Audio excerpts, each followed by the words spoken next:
and welcome to GameSack. We are talking about 3D platformers this time. These are some of my favorite games of anywhere from the PS1 on. I love these games. Yeah, anyway, let's just get right the hell to it.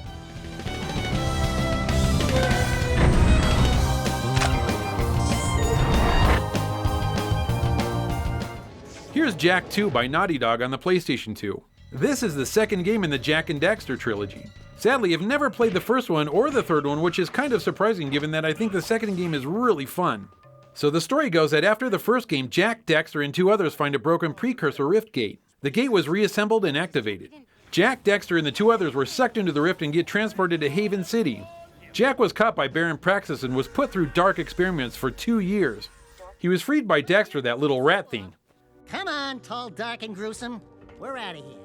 Now they must find a way to get back home, but first, they need to get revenge on the Baron. I'm gonna kill Praxis! This game reminds me a lot of the Grand Theft Auto series in more than one way. You have your hub world, which is Haven City. From here, you can go around to different areas and get missions from different people. The world is pretty big, so you have the option of stealing a vehicle just like Grand Theft Auto. If you don't want to steal a vehicle because you know that stealing is wrong, there's vehicles parked all around the map for you to just take. Wait, either way would actually be stealing a vehicle, so yeah, you're stealing a vehicle. The city is loaded with other inhabitants and vehicles, and this itself makes getting around really tough. Your ride can drive on 2 planes, low to the ground and higher up. You'll constantly be switching between these, dodging everybody. If you run over somebody, it's not a problem. If you hit another vehicle, it's no biggie, but you do get knocked back, slowing you down. The Baron's men are all over the place, and if you hit one of them, then that's when you get into trouble. They'll follow you and try and take you out, just like the cops in that other, game, Grand Theft something or other. If you can stay concealed long enough, things will go back to normal. On the bottom of the screen is a small portion of the city's map. There are icons on here letting you know where you need to go to find a mission. If you get lost, you can pull up the big map by pausing the game. But it doesn't take you long before you start to get a feel for how snaky the streets are and the best way to navigate them. One of the coolest features of the game that I like is that there's a day and night cycle. As you're driving around during the day, you can see the Baron's fortress in the background. Nighttime is the best. As it gets dark, you can see the stars in the background, the Baron's fortress is lit up, and you can see all the lights on the buildings and vehicles. I really like these touches, and it makes the world feel more realistic. Not that I want a realistic game, it just adds a lot of variety, which is great. So I guess you're wondering when the platforming is going to come in, as this is what we're supposed to be talking about. All the game's platforming is done when you enter a mission. You'll be doing tons of different missions, which means you'll be doing a lot of platforming. The platforming in this game isn't too tough, mainly because Jak controls really well. He has a double jump, which is always welcome in a game like this. The in-game camera works really well, and it's almost exactly what I'd want in a camera from this type of game. You can control the camera as far as moving it left and right. This is hugely helpful. I just wish that you could use the camera to look up and down as well. There's many points in this game where it'd be nice to see what you're aiming for. It's not a deal breaker, and you'll get used to how things work. For a PS2 title, this game looks pretty amazing. The city looks great, as do all the inhabitants. It's got a lot of color, which is great, because it seems at the time developers really like to use drab colors. Jak and Daxter themselves are very cool and likable. Daxter has a lot of funny dialogue, and his voice is actually appropriate and not annoying. Ding ding, 3rd floor. Body chains, roach food, torture devices. Hey buddy, you seen any heroes around here? The only thing that's disappointing is the amount of screen tearing in this game. You can't miss it, but it's forgivable and you do get used to it. This is a huge game. It's fun to play and just a great experience from beginning to end. If you haven't played this game, then do it. Now I've got to track down parts 1 and 3.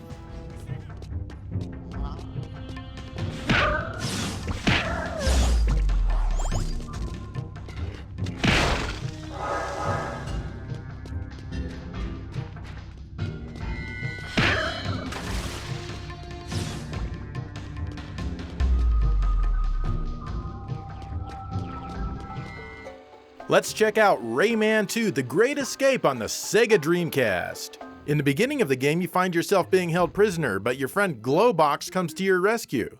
You both manage to get out, but you become separated. Now you're on a mission to find Glowbox and maybe even rescue him from the clutches of evil. Obviously, since it's in this episode, it's a 3D platformer, and it's probably one of the better ones on the Dreamcast. You can run around in any direction, jump, and punch. You can also activate your helicopter blade thingies in midair so you can float and have a soft landing. The game takes place on a large island that grants you access to a bunch of different levels and bonus stages. This game is all about the lums. You'll earn powers from the silver lums like the ability to swing off of the purple lums. This is really fun and of course grants you access to a few areas you couldn't reach before. On your way you'll rescue a lot of yellow lums. You'll usually need a certain amount of these to gain access to future levels, so be sure to grab them all. Sometimes they're even trapped in cages and you'll need to punch them open. Super yellow lums grant you 5 times as many. In fact, you'll find a bunch of different colored lums in Rayman 2's world. Red lums will restore some of your life bar, so of course you'll want those too. Rayman can even swim, but he can't hold his breath forever and the air gauge goes down quickly. No problem, just grab the blue lums to restore your air meter. Hell yeah! And lastly, the green lums act as checkpoints. When you die, you'll respawn where you collected the green lum. Lums of any color are always beneficial. The game is mostly about exploration, but there are still a bunch of enemies to fight. These are all usually pretty easy and their patterns tend to be fairly simple. There's still lots of fun to fight though. Of course, there's some boss fights that you're going to have to deal with, and these are also a lot of fun. Still, most of your deaths will likely be from falling into some muck that you're not supposed to touch, or even the eternal abyss itself. Overall, the control is pretty good, and you usually know what you did wrong when you die. The graphics are pretty good, though they tend to be kind of dark and vomit-colored throughout much of the game. That's likely because this is a port of the original version on the Nintendo 64. That system specializes in colors that resemble vomit, so it's not a big surprise. Still, the Dreamcast version is the one to get, as you can see by this sweet-ass side-by-side comparison. The Dreamcast has way cleaner textures, is much brighter, and runs at more than twice the resolution. Power Plus! But the N64 one is still great fun to play. The music fits the game extremely well and is generally unobtrusive. My biggest complaint with the game would be the unskippable cutscenes, but since the game is full of humor, it's really not that bad. This is a really good game and it holds up fairly well after all these years. Give it a try.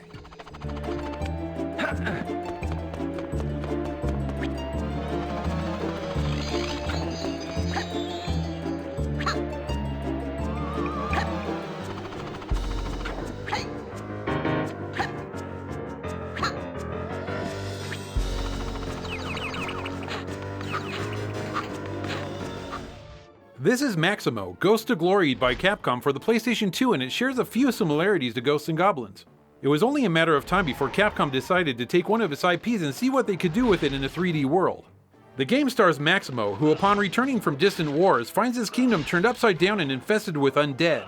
His advisor Achilles has imprisoned his 4 sorceresses at the farthest reaches of his land. Not only that, but he took Maximo's fiancée and forced her to marry him. What an ass! I'd be pretty pissed off myself, and Maximo will not rest until he's straightened this out and taken care of Achilles. The game has 5 worlds with 4 levels within each world. You play through an introductory level, and after you beat that you come to an open area where you can decide which level you want to conquer. Once you beat the 4 levels, then you go and fight a boss. I was a little bit upset that there actually weren't more boss fights. Once you reach the end of a level, you just finish and exit out to the bigger area. It's kind of a letdown, and I always felt that I was robbed of a good boss fight. The game isn't a cakewalk though, because it has a few problems which make it very challenging. As you're making your way through a stage, you'll fight many enemies. Fighting all these skeletons and whatnot is straightforward, but I always feel that Maximo is constantly open to taking hits. Response time in this game is super slow. It takes way too long to put up your shield after you attack an enemy. You don't always need your shield, but when you do, it would be really nice if controls were more responsive. Then there's the camera. It's automatic and you have no control over its movement. For the most part, it functions just fine, but there's a lot of times when you're stuck looking at your character and not what's ahead of you. You do have a button that will center the camera behind your character again, but it's not responsive and all you do is end up pushing it a lot. And of course, the reason why we're making this episode is the platforming. Maximo doesn't platform as well as he should. This is a problem, as there's been more than a few times where I make a jump just to end up overshooting a platform and falling to my death. The same goes when the terrain starts to crumble beneath your feet.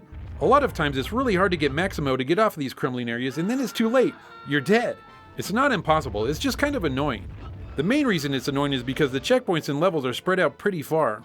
Having to go back to one and fight all the way back to where you were is just time consuming. Not only that, when you run out of lives and continue, it costs coins. The Grim Reaper requires certain coins and he'll give you another 3 lives, but these coins are hard to come by. Every time your game ends, his price goes up. Money is a very important thing to collect in this game. Even if you want to save your game, it costs 100 coins, so collect money every time you see it. You'll definitely need it. I don't like this feature, but that's the way it is. Saving should be free, and you should be able to do it anywhere, but no, it costs money and there are very few areas to save. Man, it sounds like I'm just ranting on all the bad points of this game. It's not all bad though, and there's a lot to like here. The graphics, for example, are enjoyable. I like the cartoony feel for the levels and the characters. I like these areas that you walk over and the skeleton hands come out of the ground and try and grab you. Just keep jumping and they won't be able to touch you. I do like the music. It has the slightest hints of melodies from the older Ghosts and Goblins games.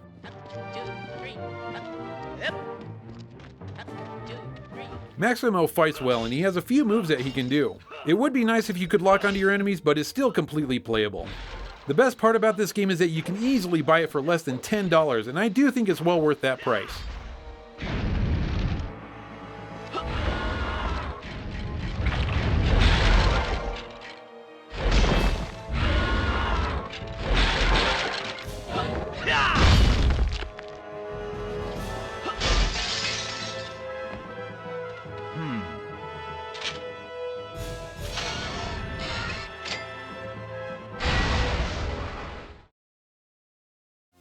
Okay, 3D platformers. Are you liking 3D platformers maybe better than 2D platformers? What's your deal? No, I can't say that I like them better, but I do like them very similar to each other. I think they're both very strong in how they play out. Platforming works really well in 3D. What do you think? It can. It can. And it can't. Same with 2D. 2D platformers cannot work very well if it's in the wrong developer's hands. But I think there are more good 2D platformers than 3D. That very well could be, yeah. Let's look at a kind of a crappy, in my opinion, 3D platformer right now.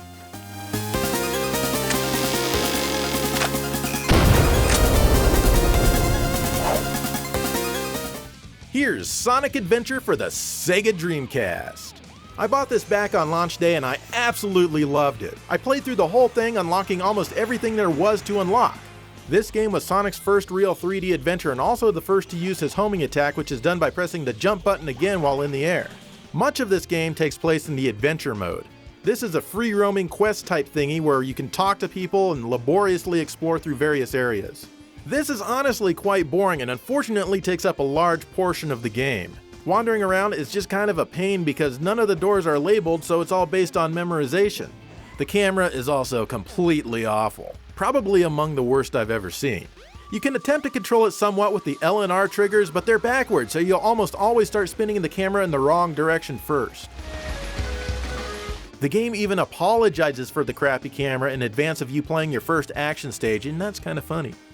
The action stages are much more tolerable, but even they haven't aged that well. The control isn't very good, and the analog stick acts more like a D-pad. I say this because I'm always bumping into walls since it seems like there isn't much actual analog in the controls. I don't know, maybe I'm just too used to analog controls in more modern games. The stage design seems really cool at first, but sometimes it just gets crazy and you can't tell what the hell is going on at all. Throughout the game, Sonic will unlock a few more abilities that will help him reach places that he couldn't before. You can play with multiple different characters in their own unique missions once they've been unlocked.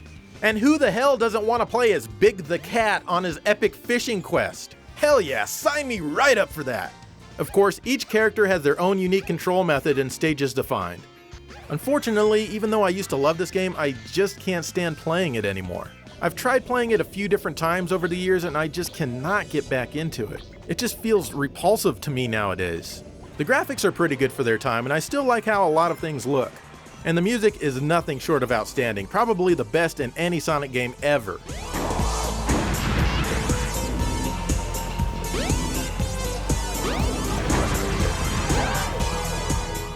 But nowadays, the game makes me kind of nauseous, and I mean that literally, and I just can't readapt to the primitive controls in the camera. This game also has unskippable cutscenes where you can't even speed up the text at all. These can be kind of long, and I once accidentally reset the game while trying to skip this nonsense that I don't care about. Big mistake, as I had to sit through all of it again. Anyway, these days I'd recommend finding the soundtrack and just skipping the actual game.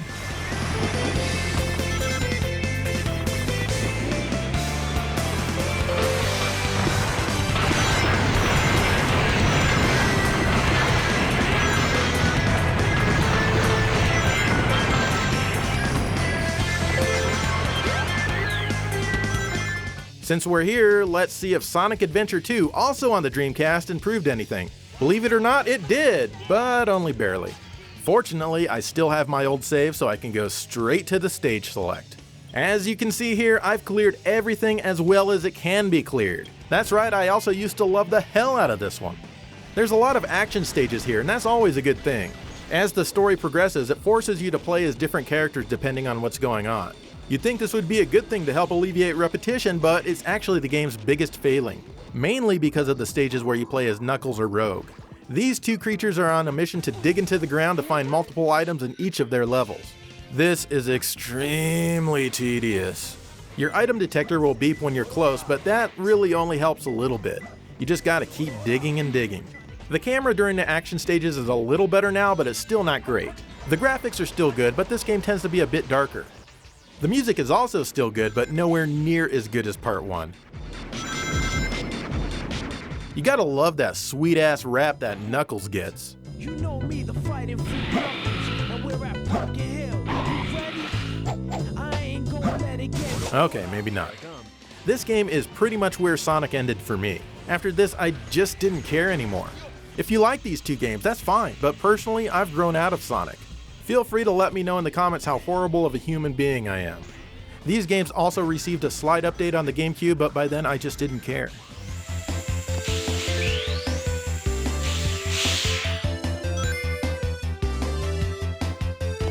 Oops.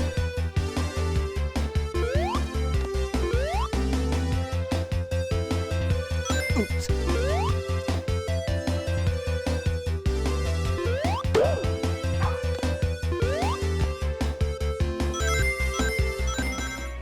Mirror's Edge is a first-person action platformer.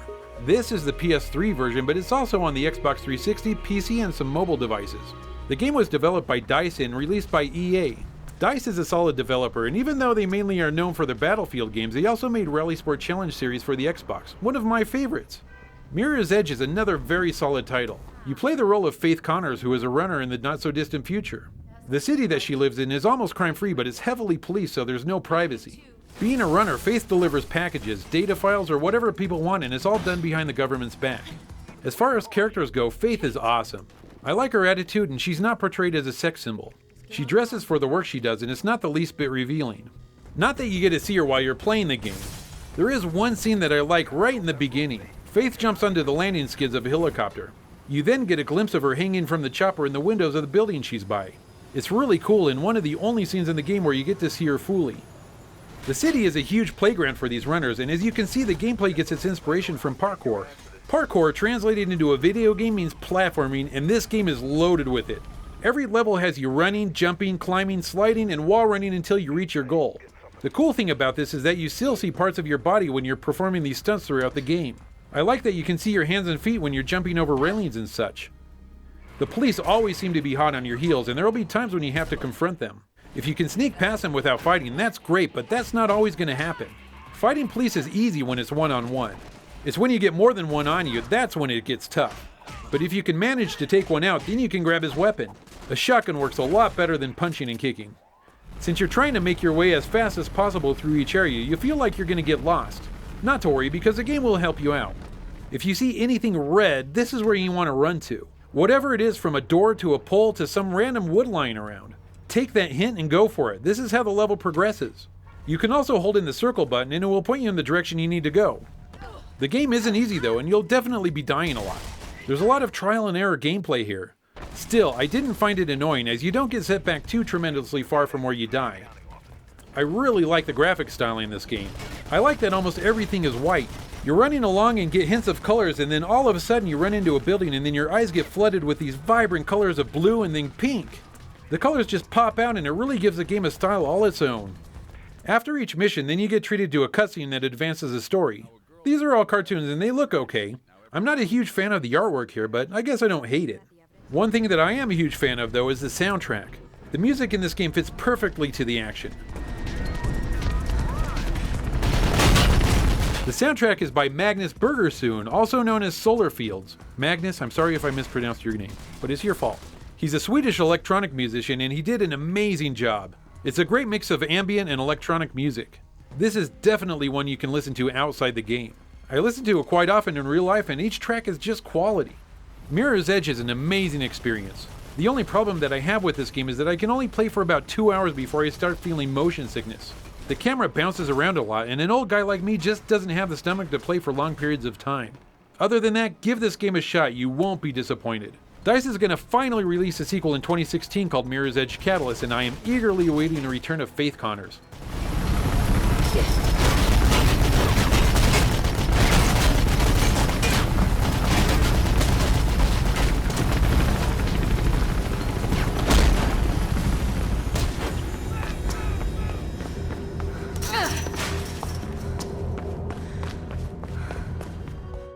Ah yes, Super Mario Galaxy for the Wii. How utterly refreshing this is to play after talking about Sonic Adventure. At the start, your special one invites you to the castle. Look at you, all excited to get some nookie from your special one. But then of course, Bowser comes in and takes away your special one, mainly because that's his special one as well. Then you wake up on a floating orb that the game designers call a planet. Turns out that you need to rescue a bunch of stars or something. I don't know what's going on here, and honestly it really doesn't matter much. But now you're on a floating ship which is commanded by Rosalina, and if you do her bidding, you'll be able to get your special one back. Anyway, I really like this one because it was a lot more like Super Mario 64 than it was any of the other Mario games. There are no big and small Marios or anything like that. This time you're running around what the game refers to as planets, and all of them float in their own galaxies. Nintendo forgot about the solar systems and the importance of oxygen, and oh yeah, screw how gravity works. But you know what, that's okay because we're not playing for a science lesson. You run around these oddly shaped planets that are smaller than some people's homes, and everything spins around as you move. Some people say that this game is disorientating, and it can be, especially when you're upside down. But it really doesn't take long to get the hang of it. Like in Super Mario 64, you're after stars and each level has at least one. Along the way, you collect star bits by pointing the Wiimote at the screen and touching them. This feels kinda tacked on to me. But you can use these star bits to feed hungry Lumas to access new areas. You're usually free to roam anywhere at any time, but the level design usually guides you on a set course, and there's really only one way to beat each area. If you waggle the Wiimote, you spin, and this is the best way of attacking enemies. This stuns the enemy, and you can finish off the kill simply by touching them. You can also butt stomp them, but due to how crazy 3D this game is, it's a lot easier just to spin. There's a lot of different mechanics that you'll use to defeat bosses and get past areas in a level. Like turning into a bee, for example. He can stick to certain areas and fly for a limited amount of time. Like pretty much all Mario games, the bosses go down after only 3 hits. Same with you, by the way, unless you collect the special mushroom, which increases it to 6. This game is extremely fun to play, and the controls are all very responsive. My biggest complaint would probably be the alarm that sounds when you're low on life. Oh, and sometimes the camera gets kind of wonky, but that's pretty much the case with all 3D platformers, I think. The game looks fantastic. For the Wii. Imagine if the Wii had been an HD system like it should have been. Oh man. Thanks for gimping out, Nintendo. Still, the colors, textures, and overall design of everything looks fantastic. Even better is the music.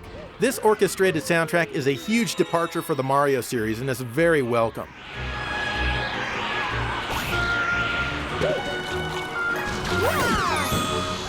Yeah, sure, sometimes normal Mario music shows up here and there, but the new stuff is the best stuff. It really helps give the game that starry, spacious feel, for lack of better words. This game should definitely be in your collection.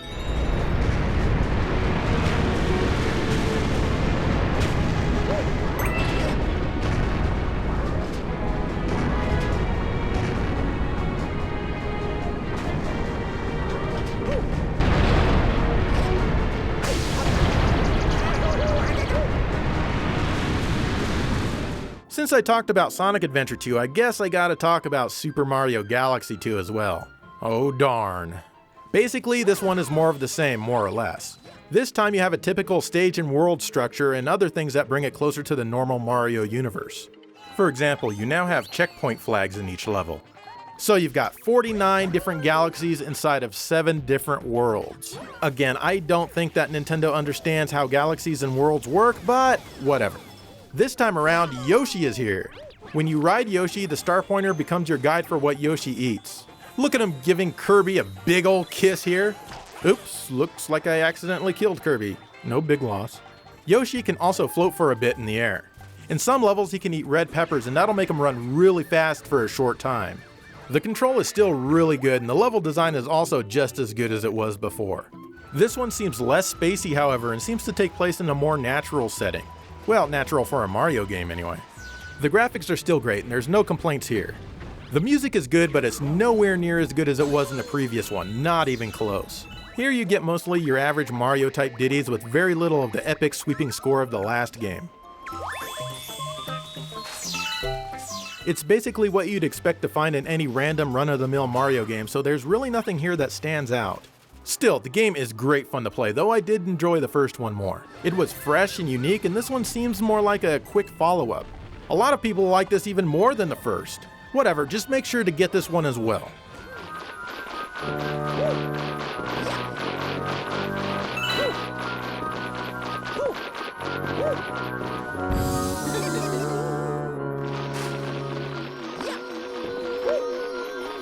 Alright guys, there's some 3D platformers for you. It's only a drop in the bucket of the vast majority of them out there. I thought we covered all the 3D platformers. What the You hell? would think so, Joe, but... If it's not in this episode, it doesn't matter. Or it might be in part 2. You never know. So just hold on and Wait. I just looked at our videos and I don't see a part 2 anywhere. Well, it's because we haven't made it yet. Oh yeah. Anyway, let us know what games we should include in part 2. And in the meantime, thank you for watching GameSack.